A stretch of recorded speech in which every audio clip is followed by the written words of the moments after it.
Assalamualaikum, ketemu lagi sama gue Zulham Adam. Jadi kali ini gue akan membahas misteri di Gunung Lawu. Karena akhir-akhir ini dari yang gue lihat banyak sekali kejadian-kejadian janggal hingga merenggut nyawa para pendaki di Gunung Lawu ini. Buat kalian yang penasaran, tonton video ini sampai habis.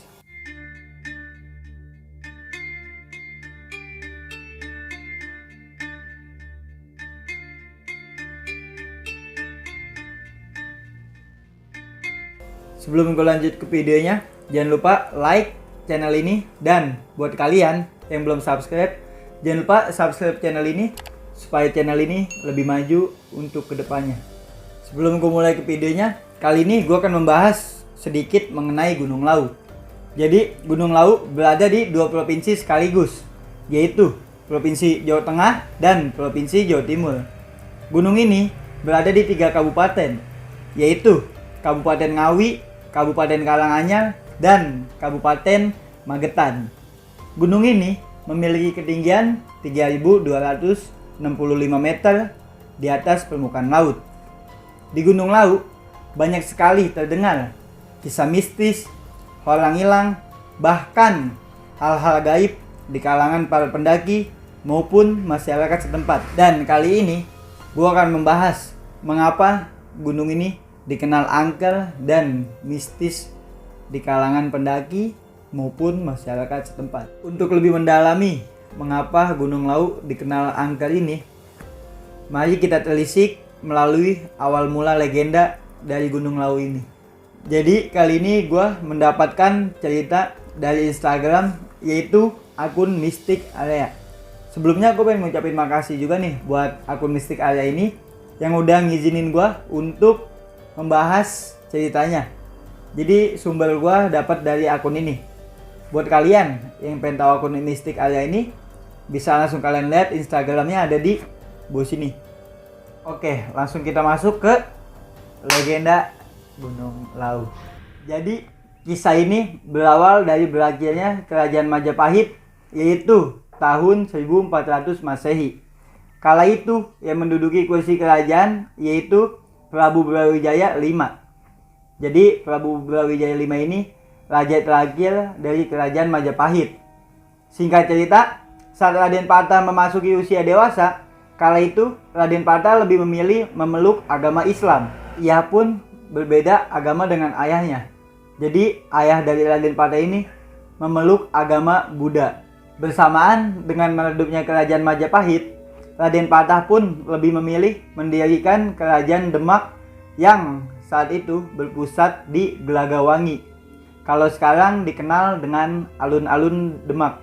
Itulah kenyataan yang membuat Prabu Brawijaya V gundah.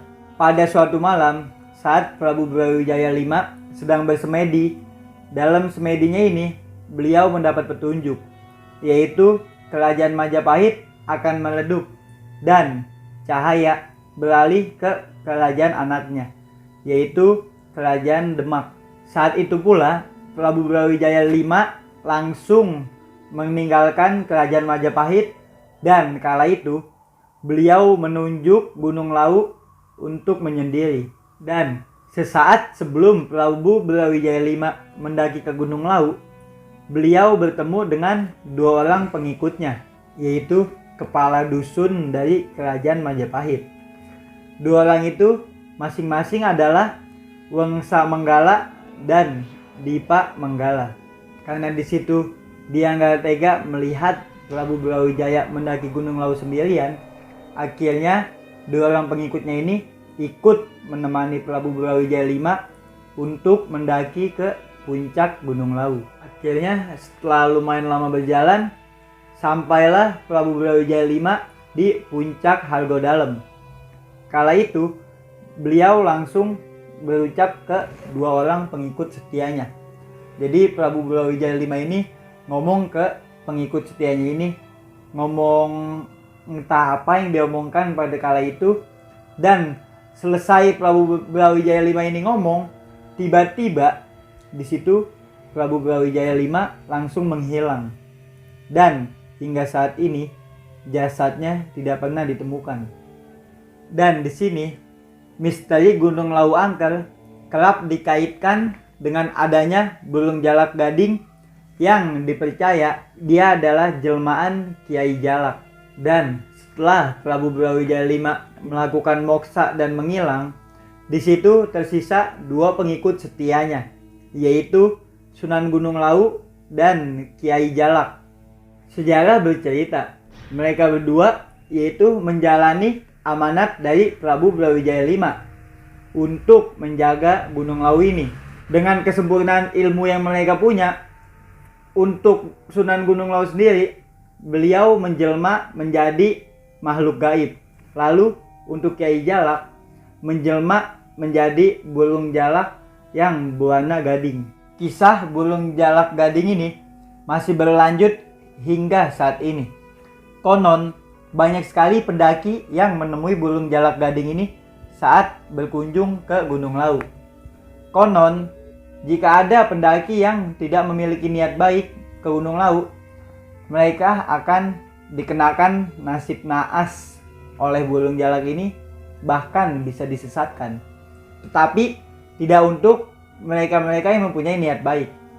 Untuk para pendaki yang memiliki tujuan baik ke Gunung Lawu ini, mereka akan diunjuki jalan sampai ke puncak Gunung Lawu oleh burung jalak ini. Dan juga mitos adanya pasar setan di lereng Gunung Lawu.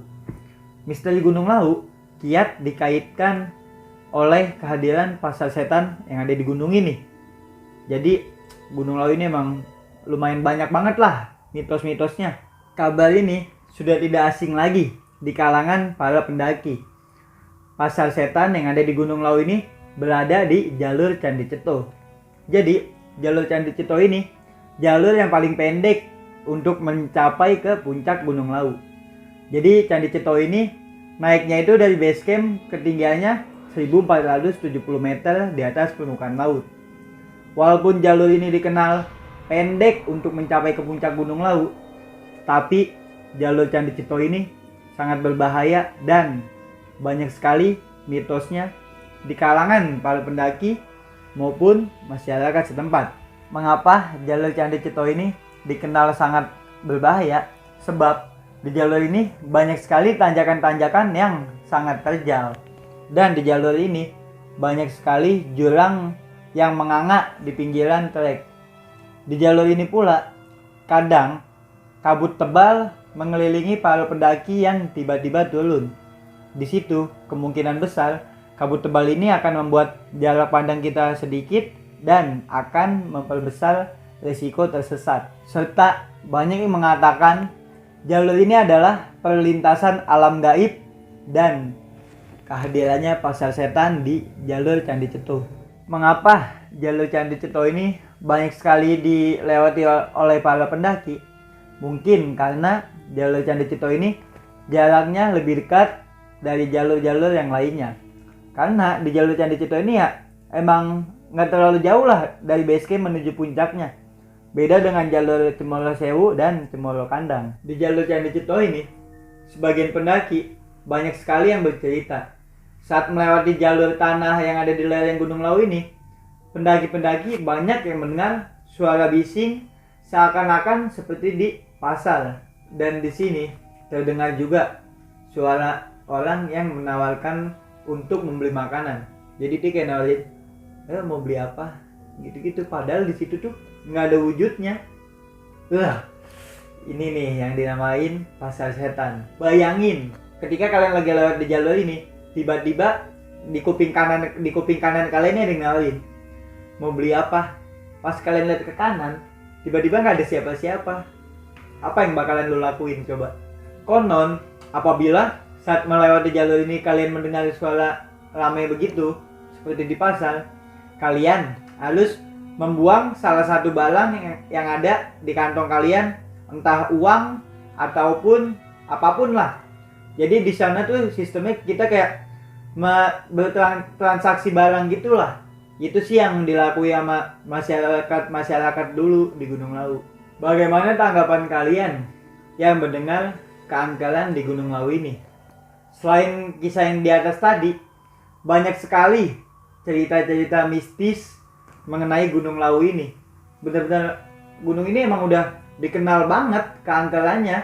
Ya kalian bisa lihat sendirilah cerita-cerita dan pengalaman orang di Gunung Lawu ini seperti apa. Mitos lain menyebutkan bahwa saat kita mendaki ke Gunung Lawu ini, kita tidak boleh memakai baju berwarna hijau.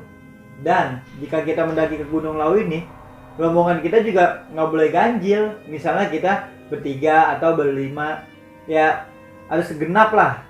Itu hanya sekedar mitos saja sih. Kita cuman ya harus menghormati lah mitos-mitos yang ada. Kisah lain menyebutkan bahwa saat kita mandi di Gunung Lawu ini, jadi air lawu ini katanya berkhasiat. Itu kata masyarakat terdahulu lah. Jadi air yang di Gunung Lawu ini ya sangat bermanfaat lah. Di balik keangkeran atau cerita-cerita mistis yang ada di Gunung Lawu ini, tetapi Gunung Lawu masih banyak sekali dikunjungi para pendaki. Mungkin karena di gunung ini ya emang indah banget dan cocok lah untuk dikunjungi. Makanya di gunung ini ya lumayan banyak peminatnya. Terlepas dari segala misteri dan mitos-mitos yang dimiliki Gunung Lawu ini, kita sebagai pendaki hendaklah selalu waspada dalam hal apapun. Kata waspada ini kita terapkan itu bukan hanya di gunung saja, tetapi dimanapun kita berada ya kita harus punya etikat baik lah. Kalau misalnya di gunung, contoh sederhananya lah, seperti kita tidak berkata kasar, tidak membuang sampah sembarangan, dan tidak melakukan hal-hal senonoh yang dilarang. Hal-hal senonoh yang dimaksud ini yaitu ya seperti kita tidak merusak alam, tidak mengganggu ketenangan alam sekitar pula. Lagi pula sejatinya perilaku-perilaku baik ya memang semestinya kita lakukan dalam perilaku sehari-hari kita sebagai manusia. Dan sekarang mari kita sama-sama memperbaiki diri dan lebih baik lagi dari sebelumnya. Makasih buat kalian yang udah dengerin cerita ini sampai habis. Oke sob, jadi barusan itu yang gue ceritain ya legenda mengenai Gunung Lawu yang gue temuin di Instagram Mystic Area ini. Jadi legenda Gunung Lawu itu ya seperti yang kurang lebihnya seperti yang tadi udah gue jelasin itulah. Makasih sebelumnya buat kalian yang udah nonton video ini sampai habis. Semoga video ini bisa jadi manfaat buat kalian, dan jika kalian mendengar video ini sampai habis, semoga kalian tidak takut dengan adanya mistis-mistis di Gunung Lawu ini. Ya itu supaya kalian lebih waspada lah dalam segala hal apapun. Ingat, mau di gunung manapun kita berada, kita datang hanyalah sebagai tamu. Jadi kita harus menghormati segala aspek yang ada di gunung-gunung yang kita naikin. Semoga video yang pendek ini bermanfaat buat kalian. Baiknya itu datang dari Allah Subhanahu wa Ta'ala, dan buruknya datang dari gua Zulam Adam. Sampai jumpa di video selanjutnya.